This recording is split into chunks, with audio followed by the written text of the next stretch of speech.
இந்த விருச்சிக ராசி என்பர்களுக்கு ஒரு நல்ல ஒரு அமைதியான ஒரு வாழ்க்கை.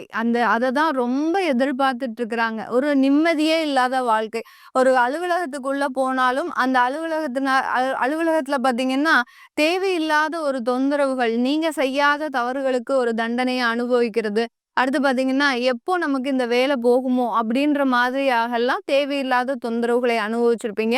இப்போ இந்த காலகட்டம் அந்த அலுவலகத்துல உங்களுக்கு ஒரு நல்ல மதிப்பு, அங்கீகாரம் இதெல்லாம் கிடைக்கக்கூடிய ஒரு நேரம். ஒரு ஆஃபீஸ்க்குள்ள என்ட்ரி ஆனாலே இப்போ ஒரு ரொம்ப ஸ்மூத்தா உங்களுடைய அலுவலகம் செல்வதற்குண்டான ஒரு நேரமாக இருக்கும். குடும்பத்துல இருக்கக்கூடியவர்களே உங்களுக்கு எதிரிகளாக கடந்த காலத்துலலாம் செயல்பட்டிருப்பாங்க. அவங்க எல்லாருமே இப்போ உங்களுக்கு ஒரு நல்ல ஒரு சப்போர்ட் பண்றதுக்கு ஃபினான்ஷியல் சப்போர்ட் அடுத்து பார்த்தீங்கன்னா, உங்களுக்கு என்னென்ன ஒரு ஹெல்த் வைஸ் என்னென்ன இஷ்யூஸ் இருக்கோ, அதுக்கு எல்லாத்துக்குமே மெடிக்கல் ட்ரீட்மெண்ட் இந்த மாதிரியான ஒரு ஒத்துழைப்பை குடுக்கக்கூடிய ஒரு நேரமாக தான் இந்த விருச்சிக ராசி என்பர்களுக்கு இருக்க போது.